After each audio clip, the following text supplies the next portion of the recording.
ए जिस मार्ग में निकला गया है भगवत मार्ग, बहुत ही निष्ठापूर्वक इसका निर्वाह किया जाता है अपने धर्म का।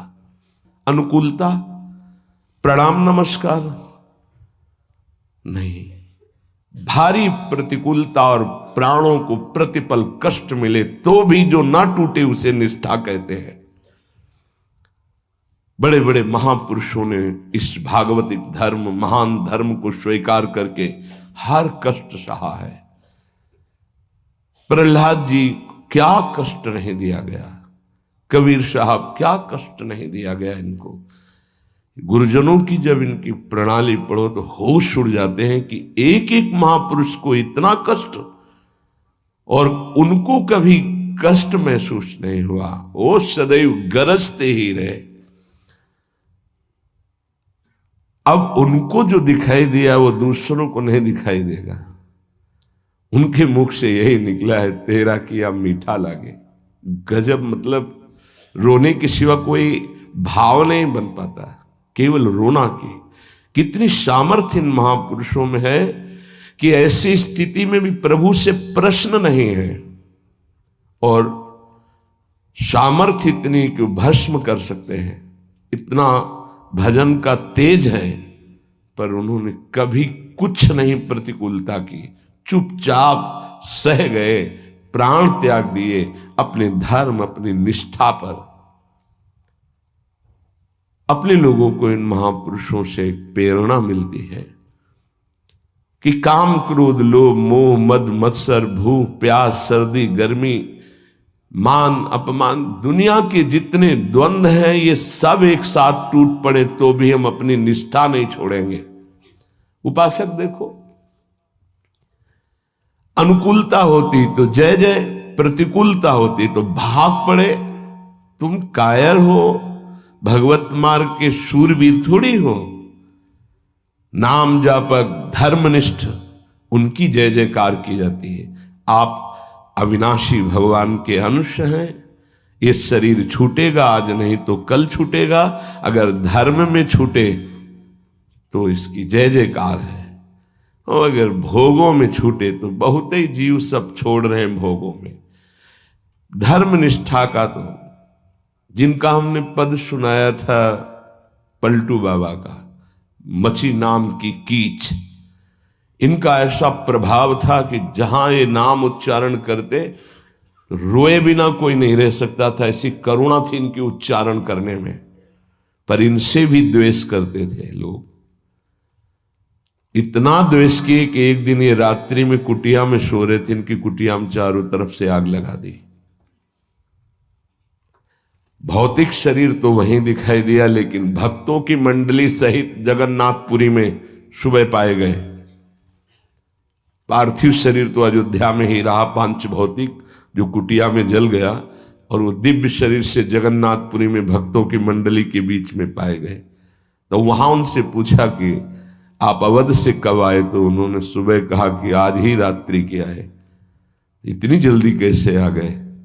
बोले अवधनाथ ने भेज दिया है। वहां पलटू नाम का एक जो शरीर था वो जल गया, तब पता चला कि दिव्य देह से भक्त मंडली में विराजमान है। ये निष्ठाएं ऐसे कोई थोड़ी कि जहां फूल माला, चंदन, इत्र, खुशबू, खान पान, जय जयकार, प्रणाम नमस्कार तो आप धर्मनिष्ठ है, और जहां प्रतिकूलता तो आप बदल गए, इसे निष्ठा नहीं कहते।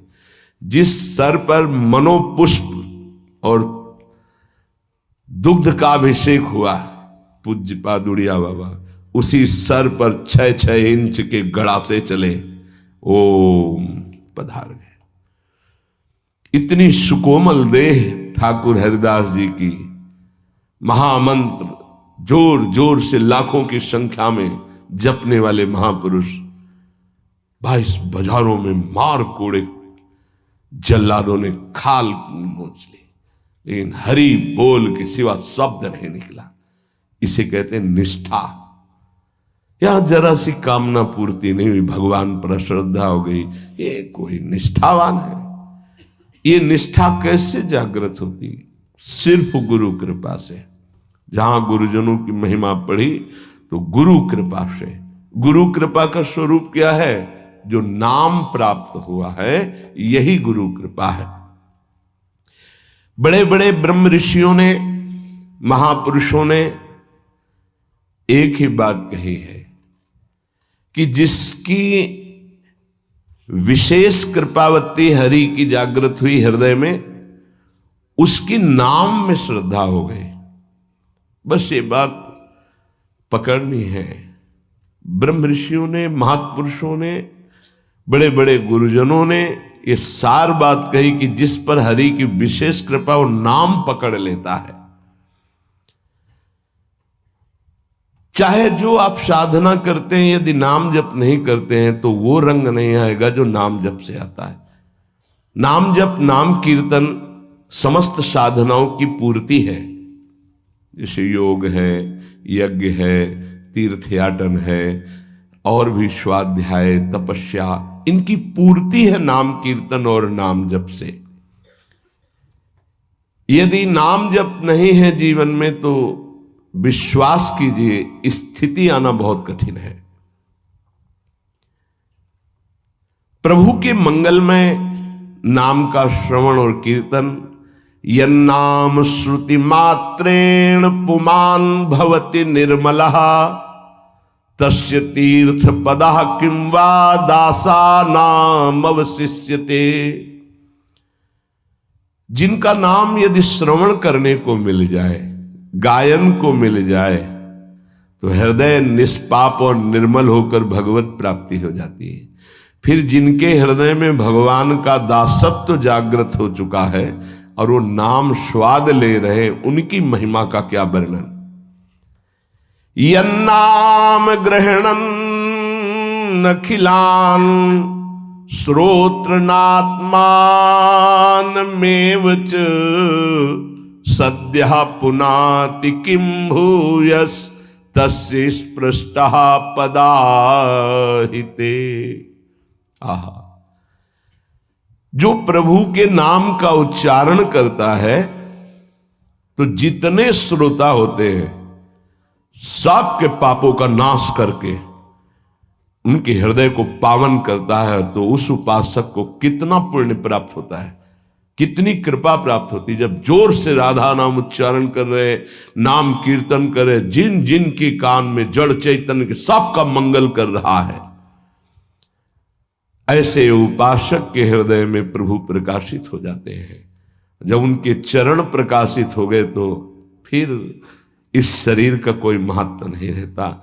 जैसे सांप केचुल से कोई मतलब नहीं रखता, ऐसे महापुरुषों ने शरीर से कोई मतलब नहीं रखा। इसीलिए उनके शरीर को इतनी पीड़ा दी गई, उनके शरीर को कष्ट पहुंचाया गया, पर आह नहीं निकली क्योंकि उस शरीर में नहीं है। उनका मन प्रभु के सच्चिदानंद सुख में है। कलिम सभाजयन्त्यार्या गुणज्ञाः सारभागिनः यत्र संकीर्तने नैव सर्वः स्वार्थोऽभिलभ्यते। इस युग में महान साधना है नाम, नाम का जप, नाम का कीर्तन। तुम्हारे सारे स्वार्थों की पूर्ति और परमार्थ की पूर्ति इसी से हो जाएगी। इसलिए जो चतुर शिरोमणि हैं वो इस युग के गुण को जानने वाले सारग्राही भारी प्रशंसा कलयुग की करते हैं कि जो बड़ी बड़ी 10-10 हजार वर्ष की साधना से लाभ नहीं मिलता, वो कलयुग में नाम कीर्तन से मिल जाता है, नाम जप से मिल जाता है। दाहिने पैर के अंगूठे के बल खड़े होकर के, केवल दाहिने पैर का अंगूठा भूमि में स्पर्श, दोनों हाथ उठाए हुए 10,000 वर्ष तक जब, तब कोई बात। यहां केवल नाम कीर्तन से, नाम जप से परम लाभ। नाम में बहुत बड़ी सामर्थ्य है। विश्वास करो और पकड़ लो नाम।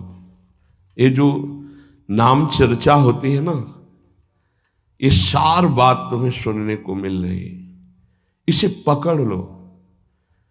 ऐसा मन में बैठा लो कि अगर नाम नहीं चल रहा तो आपकी बहुत बड़ी हानि हो रही है। ये बहुत परम ज्ञानी हनुमान जी भी महाराज कहते, कहा हनुमंत विपत्ति प्रभु सोई, जो तो सुमिरन भजन न होई। परम रसिक शिरोमणि श्री सेवक जी महाराज कह रहे हैं, हानि हरिवंश के नाम अंतर पड़े, लाभ हरिवंश उच्चरत बानी।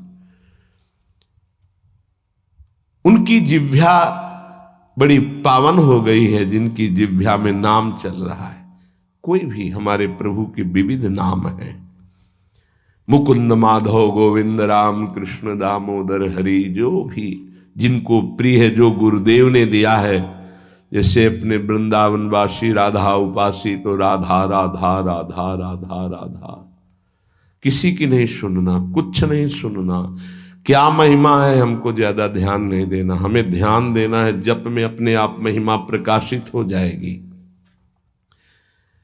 नाम का प्रभाव तब समझा जाए कि अब रंग ला रहा है, जब नाम ऐसे हो जैसे हम पुकार रहे हो। राधा अंदर से निकले, आंखों से अश्रु निकले, रोमांच हो जाए, हृदय गदगद हो जाए, पूरा स्वर निकलना मुश्किल हो जाए, नाम निकलना, ये है इसका फल। एक भक्त ऐसे रस में डूबा हुआ है नाम के, तो एक दिव्य तेजमयी शक्ति सामने आती है। वो पूछता है, का तुम, कौन हो तुम? मुक्ति रूपागतास्मि भवती कस्माद कस्मादिहि, श्री कृष्ण स्मरणेन देव भवतो दासी पदम प्रापिता, दूरे तिष्ठमनागनागसि कथम कुर्याम अनार्यम मयि, त्वदगंधान् निज नाम चंदन रसालेपस्य लोपो भवेत्। कौन है तू? मैं मुक्ति हूं, मोक्ष पद, कैवल्य परम पद। तुम्हारी सेवा में उपस्थित हूं क्योंकि तुम निरंतर नाम जप करते हो। मुक्ति रूपागतास्मि भवती कस्माद कस्मादिह, तो तुम बिना बुलाए आती हो क्या? मुक्ति से। हां, तुम्हारे जैसे भक्तों के पास जो निरंतर नाम जप करते हैं, मैं उनकी दासी बनना चाहती हूं, मोक्ष पदवी। नहीं तो अकस्मात क्यों आ गई? मैंने चाहा नहीं। तुम जिन देवाधिदेव प्रभु का नाम जप कर रहे हो, श्री कृष्ण चंद्र का, मैं उनके दासों को ये पद प्रदान करना चाहती हूं। मुझे कृपा करके स्वीकार कर लीजिए। ध्यान दीजिए, मोक्ष पदवी क्या करे? मुझे कृपा करके स्वीकार कर लीजिए, बड़ा उपकार होगा कि आप जो मुझे स्वीकार कर लेंगे। तो बोले, दूरे तिष्ठ मनागना गशी कथम कुर्याम अनार्यम मई, दूर खड़ी रहे मोक्ष पदवी से, तू मेरी दृष्टि में नितांत अपराधी है। नहीं, मैं तो मुक्त करने वाली हूं, संसार से जीवन मुक्त अवस्था प्रदान करती हूं, मैं अपराधी कैसे हूं? तो सुन, जब मैं तुझे स्वीकार कर लूंगा तो मैं चरण सेवा नहीं कर पाऊंगा, मैं नाम जप नहीं कर पाऊंगा, तो तू मेरा नाश करने वाली कहलाएगी। तुम्हारी तो सुगंध मात्र भी मुझे पसंद नहीं। मुझे मुक्त नहीं होना, मुझे आसक्त होना है श्री कृष्ण चरण सेवा और उनका नाम जप। और तू मुझे श्री कृष्ण में लय कर देगी? नहीं चाहिए, मैं स्वीकार नहीं करता। मैं भगवत दास हूं, इससे बढ़कर तेरा पद नहीं है। तू भगवान का विस्मरण करा देगी, क्योंकि लय हो जाने पर सत्ता ही नहीं रहती। ये मेरा नाम छूट जाएगा जो जप रहा हूं, ये मेरी सेवा छूट जाएगी। मैं उपास्य देव में लीन होकर उपास्य देव नहीं बनना चाहता, मैं उपास्य देव की सेवा में और नाम जप करना चाहता हूं। इसलिए तू अनार्य है, मेरे सामने से हट जा, मैं तुझे स्वीकार नहीं करता। त्वद्गंधा निज नाम चंदन रसाले पश्चलोपो भवेत। तेरी गंध भी आ जाए तो भगवत प्रेम का लोप हो जाता है, इसलिए मुझे नहीं चाहिए। ये नाम जापक की महिमा।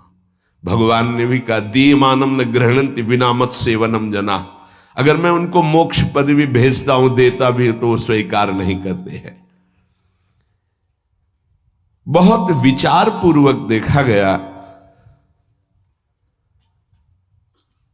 कि उपासक का परम धन नाम है।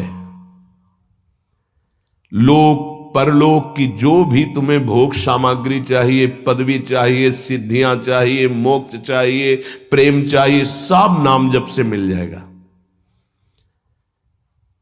ये किसी एक महापुरुषों के नहीं, शास्त्र प्रमाणित है। इतने नाम महिमा से युक्त महापुरुष, जितने भी बड़े बड़े महापुरुष हुए हैं, चाहे जहां के हों, सब नाम से ही हुए हैं। सुलभ से सुलभ परमार्थ का सहज साधन और सर्वोपरि साधन निरपवाद रूप से समस्त महापुरुषों ने स्वीकार किया है नाम। भारी दुख और संकट में, दुख और संकट स्पर्श ना कर पावे वो स्थिति प्रदान करता है नाम। देखो, दुख और संकट स्पर्श न कर पावे शब्द है। दुख संकट घेरते हैं, स्पर्श नहीं कर सकते। अर्थात इतनी ऊंचाई होती है कि पांच भौतिक देह पे ही प्रहार हो सकता है, स्वरूप पे नहीं। और वो नाम के बल से ऐसी ऊंचाई पे होता है जहां नैनम छिन्नन्ति शस्त्राणि नैनम दाति पावकः न चैनम क्लेदयन्त्यापो न शोष्यति मारुतः। ये स्थिति है, ये बातों से नहीं सही जा सकती। ये जब स्थिति आती है तब ऐसा होता है। भविष्य में कोई ऐसा दुख नहीं है जो नाम जापक को आके स्पर्श कर सके, विचलित कर सके। इसलिए साधकों को सिद्धावस्था प्रदान करने वाला एकमात्र साधन नाम है। पकड़ लीजिए।